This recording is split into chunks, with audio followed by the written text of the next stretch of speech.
Hello students, welcome back to our channel. Myself Pooja. तो students, आज के video में हम करने वाले हैं वेस्टर्न पॉलिटिकल थिंकर अरस्तू। अरस्तू जो कि प्लेटो के शिष्य थे और साथ ही साथ इन्हें राजनीति विज्ञान का पिता भी माना जाता है, राजनीति विज्ञान का जनक भी अरस्तू को माना जाता है। तो चलिए जल्दी से स्टार्ट करते हैं आज की वीडियो। इस वीडियो में हम करने वाले हैं अरस्तू का जीवन परिचय और उनकी महत्वपूर्ण रचनाओं के बारे में डिस्कस। तो चलिए स्टार्ट करते हैं। अरस्तू जो हैं वो एथेंस में नहीं बल्कि स्टैगिरा में एक शाही चिकित्सक के घर में पैदा हुए थे। एथेंस में कौन पैदा हुआ था? प्लेटो। प्लेटो कौन है? अरस्तू के गुरु और सुकरात के शिष्य हैं। एथेंस में प्लेटो का जन्म हुआ था, लेकिन अरस्तू का जन्म एथेंस में नहीं बल्कि एथेंस से 200 मील की दूरी पर एक स्टैगिरा नामक ग्राम में उनका जन्म हुआ था और एक शाही चिकित्सक के घर में वो पैदा हुए थे। यानी उनकी फैमिली रॉयल फैमिली थी और उनके फादर क्या थे? डॉक्टर थे। वह प्लेटो का शिष्य था और सिकंदर महान का गुरु था। अरस्तू के गुरु कौन थे? प्लेटो। और अरस्तू का शिष्य था सिकंदर। सिकंदर ने एथेंस पर नियंत्रण स्थापित कर लिया था, अतः एथेंसवादी सिकंदर से शुद्ध थे, उनसे नाराज थे।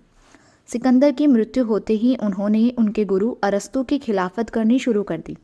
एथेंस पर कब्जा किसने किया? सिकंदर ने। लेकिन सिकंदर की मृत्यु हो गई तो लोगों ने क्या किया? सिकंदर के गुरु अरस्तू के खिलाफ खिलाफत करनी शुरू कर दी। इस खिलाफत और संभावित जीवन हानि से बचने के लिए अरस्तू ने यह कहकर एथेंस को छोड़ दिया कि मैं एथेंस वासियों को दर्शन के विरुद्ध दूसरा अपराध नहीं करने दूंगा। अरस्तू ने एथेंस छोड़ दिया था क्या कहकर? कि वो एथेंस वादियों को दर्शन के विरुद्ध दूसरा अपराध नहीं करने देगा। उन्होंने दर्शन के विरुद्ध पहला अपराध कब किया था? सुकरात को मृत्युदंड देकर। सुकरात कौन थे? प्लेटो के गुरु। एथेंस वासी जो थे उन्होंने सुकरात को मृत्युदंड दे दिया था और कहीं वो अरस्तू को भी मृत्युदंड ना दे दे, इसलिए अरस्तू एथेंस को छोड़कर वहाँ से चले गए थे। अरस्तू ने इतने विषयों पर लिखा कि उसे सभी जानकारियों का गुरु कहा जाता है। अरस्तू को क्या माना जाता है? मास्टर ऑफ देम नो, सभी जानकारियों का गुरु। मैक्सी का कहना है कि अरस्तू प्रथम राजनीतिक वैज्ञानिक है। अरस्तू क्या है? फर्स्ट पॉलिटिकल साइंटिस्ट है।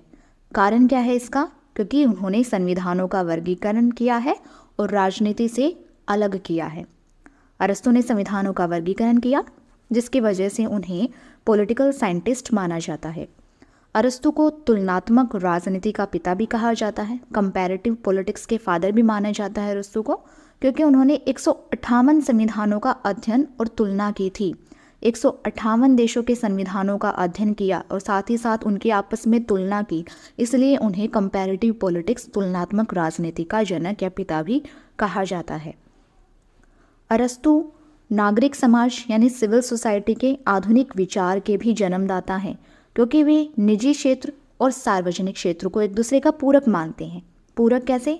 निजी क्षेत्र के बिना सार्वजनिक क्षेत्र अधूरा है और सार्वजनिक क्षेत्र के बिना निजी क्षेत्र अधूरा है, इसलिए ये दोनों एक दूसरे के पूरक हैं।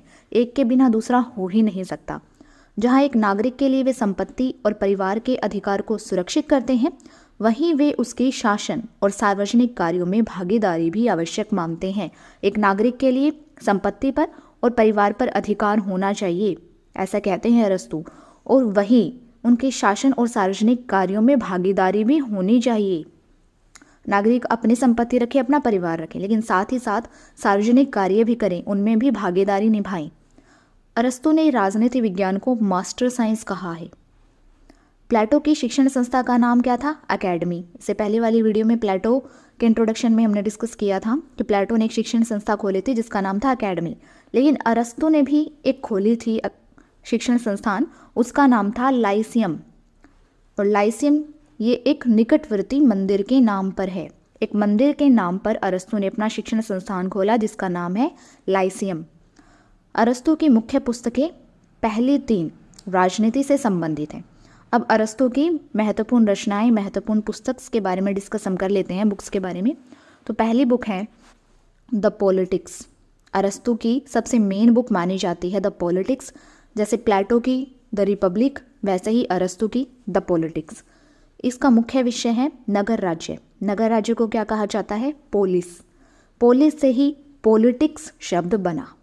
नगर राज्य को कहा जाता है पोलिस और इस पोलिस से ही बना पॉलिटिक्स। दूसरी बुक है द कॉन्स्टिट्यूशन। इसमें 158 संविधानों का तुलनात्मक अध्ययन किया। अरस्तु ने 158 देशों के संविधानों का तुलनात्मक अध्ययन किया।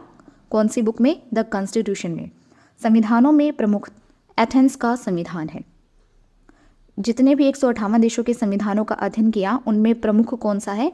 एथेंस का संविधान। तीसरा निकोमेनियन एथिक्स। निकोमेनियन एथिक्स यानी नीति शास्त्र।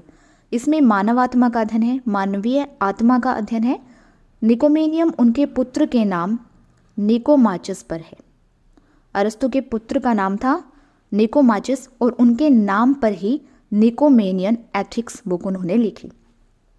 अरस्तु ने पॉलिटिक्स में राज्य के संगठन और राजनीतिक तरीकों का विश्लेषण किया है। निकोमेनियन एथिक्स में इस विश्लेषण से संबंधित नैतिक पूर्व अवधारणाएं हैं। निकोमेनियन एथिक्स में दुनिया का प्रयोजनवादी यानी टेलोलॉजिकल विश्लेषण है, उद्देश्यात्मक विश्लेषण है। अरस्तु के अनुसार ब्रह्मांड की प्रत्येक वस्तु का एक टेलस होता है, एक उद्देश्य होता है, अर्थात साध्य होता है या प्रयोजन होता है। मानव का टेलोस है। क्या है मानव का टेलोस? यानी मानव का उद्देश्य यूडेमोनिया, और यूडेमोनिया का अर्थ होता है खुशी यानी हैप्पीनेस। क्या कहते हैं अरस्तु अपनी निकोमेनियन एथिक्स में कि दुनिया का प्रयोजनवादी विश्लेषण है, एक उद्देश्यात्मक विश्लेषण होता है। ब्रह्मांड की जितनी भी वस्तुएं हैं, संसार की जितनी भी वस्तुएं हैं, उनका एक टेलोस होता है, उनका एक उद्देश्य होता है।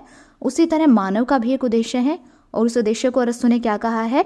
यूडेमोनिया, और यूडेमोनिया का अर्थ होता है हैप्पीनेस यानी खुशी। मनुष्य का उद्देश्य है खुशी प्राप्त करना। यूडेमोनिया खुशी से कुछ ज़्यादा होता है। अरस्तु के अनुसार इसका तात्पर्य है सद्गुणों के अनुसार तर्क संगत सुखी जीवन जीना।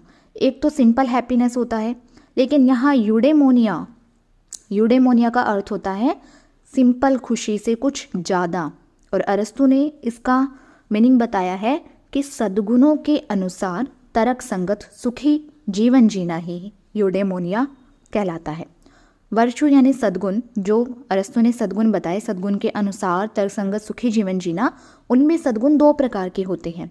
एक है सोफिया यानी बुद्धि और सैद्धांतिक विवेक, बौद्धिक और सैद्धांतिक विवेक, और दूसरा है फ्रोनेसिस यानी व्यवहारिक विवेक।